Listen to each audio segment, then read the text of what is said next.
fingers rest against the armrest of a worn-out chair, gripping just enough to hint at the tension within. Eyes stare into nothingness, not in apathy, but in contemplation. This is the kind of silence that isn't empty. It's brimming with untold stories, with wounds that never quite heal. They weren't always like this. Once there was laughter, there was hope. The world had color, meaning. They had trusted, loved, believed. But that version of them, it was shattered, scattered into irretrievable pieces by those who mistook kindness for weakness. Flashback. A group laughing, a hand shoving, a promise broken, a door closing in their face. Their younger self, fragile, confused, bleeding with eyes that never received an answer. The betrayal wasn't loud. It was insidious. It crept in like a whisper, settling deep in their bones and their soul. And over time, that silence became something else. Not defeat, not surrender, but a quiet, growing storm. They sit here now, unmoving, not because they are broken, but because they are waiting. Their silence is no longer helpless. It is calculated. It is deliberate. And soon, those who once dismissed them will understand. The quietest ones are the most dangerous. A final shot, eyes lifting, expression unreadable. A slow inhale. Then, nothing. Just silence. The air is still, heavy with the weight of memories that refuse to fade. The protagonist stands in the center of it all, where everything changed. Betrayal doesn't always come with a warning. It doesn't announce itself with flashing lights or a dramatic crescendo. Sometimes it comes in the form of a friend's hesitation, a lover's cold shoulder, a promise left to rot in the silence. It had started subtly, a shift in tone, a glance exchanged when they weren't looking, the feeling that they were being pushed to the edges of the frame, their presence fading into the background of their own life. Then, one day, it happened. Flashback. A room filled with voices, but none of them are theirs. A moment of realization. The sharp, sinking weight of exclusion. Hands that once held them, now dismiss them. A door slams shut, leaving them standing in the cold. They had trusted. That was their mistake. They had given their heart, their loyalty, their faith to people who never intended to keep them safe. The betrayal wasn't just in the act itself, but in the understanding that they had never mattered in the first place. The pain didn't come from anger.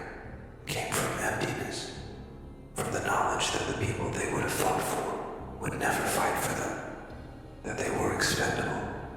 That night something inside them cracked, not all at once, not loud and dramatic, but slowly, like ice breaking beneath the weight of something too heavy to bear.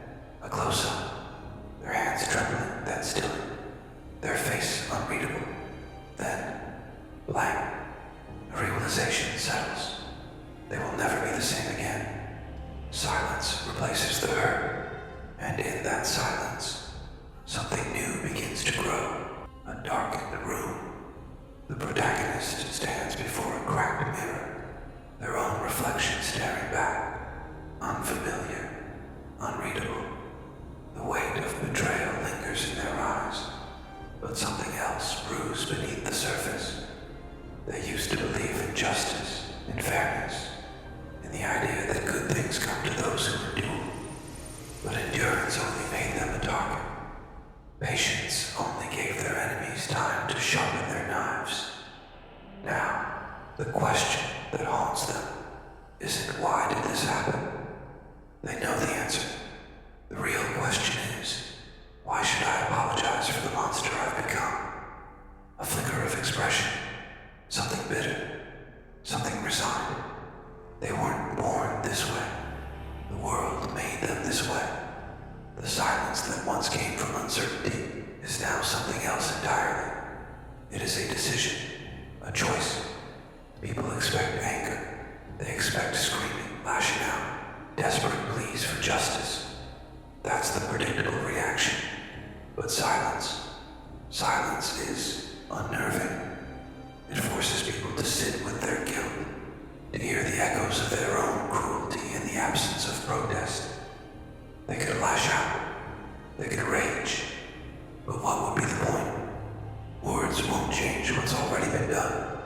Begging won't undo the scars. The camera lingers on their reflection as they tilt their heads slightly, studying themselves. This new version, the one who no longer begs, no longer explains. Anger is fleeting, but silence lingers. It festers in the minds of those who caused it, whispering to them in the dark when they think they've won. And that is how they will make them suffer. A final shot. The protagonist turns away from the mirror, leaving their old self behind. The reflection remains for just a second longer, before it too fades into darkness. A quiet night. The protagonist walks through the city, their steps unhurried, their presence unnoticed. The world moves around them, oblivious to the change happening beneath the surface. There was a time when they would have crumbled under the weight of it all, when they would have begged for explanations, for closure, for someone to tell them why. But that version of them is gone. Something snapped the moment they realized no one was coming to save them, that no apology was waiting, that the people who hurt them would sleep soundly, never sparing a second thought to the damage they left behind. Flashback. The antagonist laughing, dismissing them with a wave of the hand. They'll get over it. They were never strong enough anyway. The protagonist, unseen, listening, learning.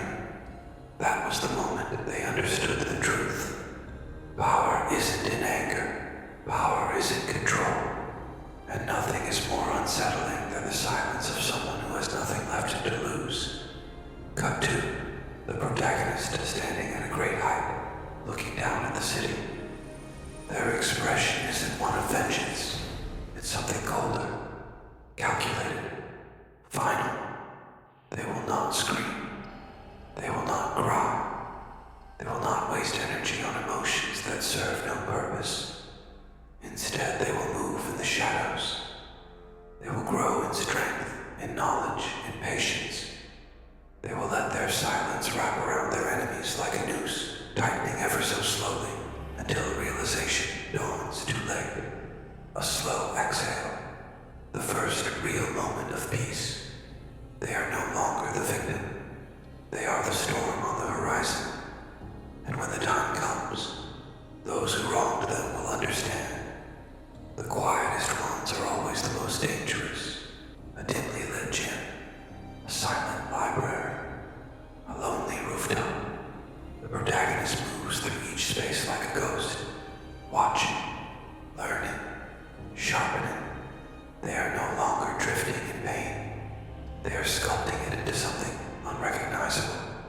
Pain used to be a weight, something that crushed them under its sheer force. Now, it is a tool, a forge, a catalyst. They begin their transformation in silence. No grand declarations, no need for recognition. The world does not know what is happening beneath the surface. Their enemies remain comfortable, blind to the storm brewing in the shadows. Flashback. The protagonist struggling to hold their ground, failing, falling. The sound of mocking laughter, a dismissive glance. Cut to present day. The same stance but stronger, unshaken. The same scenario, but now they do not fall. They train, they study, they refine their mind as much as their body. Strength is nothing without control, and control is nothing without purpose. Every movement, every action is deliberate. Their silence, once mistaken for weakness, is now their greatest weapon. A close-up, their hands gripping a book, absorbing knowledge. Another, rapping bruised knuckles, unbothered by the pain. Another, a blank stare into the mirror, not seeking approval, but measuring progress. The old version of them would have asked, why did this happen to me? The new version only asks, what will I do with it? Final shot, the protagonist stepping forward, leaving behind the places that once held them captive. Their transformation isn't complete, no, not yet, but soon. And when they return, the world will not recognize them. They will not seek revenge. They will be coming. A storm brews in the distance. Thunder rumbles, low and steady, like a beast stirring from its slumber. The protagonist stands alone, eyes closed, feeling the wind shift. They are no longer the same. And yet, something inside still burns, hot, relentless, alive. The transformation is not just physical. It is not just about strength, power, or control. It is something deeper, something raw. It is the fire in their veins, the cold steel in their resolve.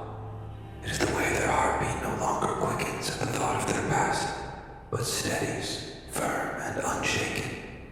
Flashback, their younger self, trembling, clutching their chest as anxiety grips them.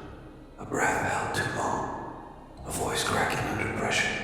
Cut to present, lips parted slightly, a slow exhale, calm, unbreakable. This change is not just about vengeance, it is about becoming. They no longer flinch at the memories. They no longer carry the weight of why, only the certainty of what comes next. Pain once felt like drowning. Now, it feels like fire. And fire does not beg to be noticed. It simply burns. Close up, their hand tracing the scars they once hid. A small smirk, not of joy, but of understanding. These marks do not tell a story of suffering. They tell a story of survival. They feel it now, that overwhelming sense of power, of clarity. It is intoxicating. It is terrifying. It is freedom. And for the first time they understand. The ones who hurt them do not deserve their anger. They deserve their silence. The storm finally breaks. Lightning flashes, illuminating their figure for just a moment. Then, darkness. A quiet, calculated step forward. The past is behind them. The reckoning is near. A lavish room. Crystal glasses clink. Laughter echoes. The air thick with arrogance. The ones who once broke the protagonist sit comfortably, untouched by the weight of their actions. They live as though nothing ever happened, as though their betrayal was nothing more than a passing moment, a joke, forgotten with time. They do not know. They do not know that the silence they dismissed has become something else, that the one they cast aside did not disappear, did not crumble, did not shatter beyond repair. They do not know that the reckoning they so easily laughed off is standing just beyond the veil of their oblivious comfort. A shift in the scene. A shadow moves unseen. A presence lingers where no one notices. The predator is watching, waiting. The protagonist is here. The antagonist speaks, a name leaving their lips with careless amusement. The protagonist's name, a name they have long since stripped of meaning. Antagonist, chuckling, dismissive. They were never strong enough. I almost forgot they even existed. The room erupts in laughter, but in the distance a pair of eyes remain steady, unblinking, calculating. They still think they've won. They think the silence means surrender. They think the absence of retaliation is proof of weakness. But they will learn. They will learn that silence is not surrender. Silence is patience. Silence is the slow tightening of a noose, the whisper of a storm before it strikes. And when the moment comes when realization finally dawns, it will not be with screams or shouts. It will be with a single glance, a presence, a knowing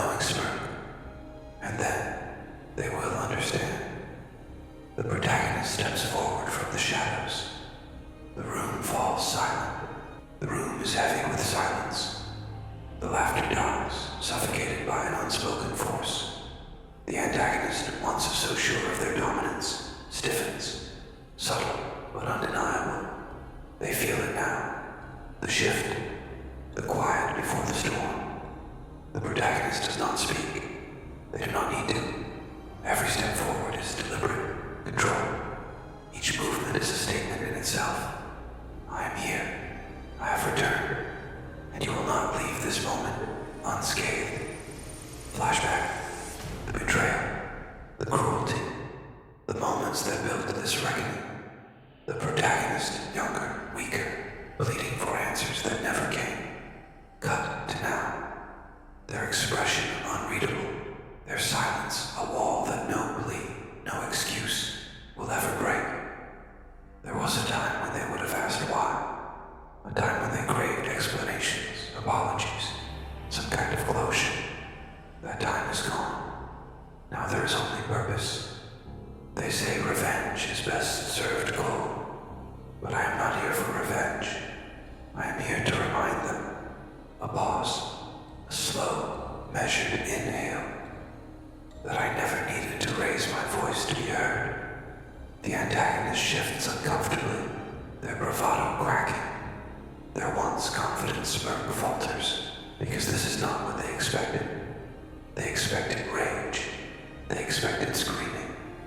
Instead, they are met with silence, an unbearable, deafening silence that wraps around them like a vice. Because silence is not mercy. Silence is power. The camera lingers on the protagonist's face, calm, impassive, patient. The final move has not been made yet, but it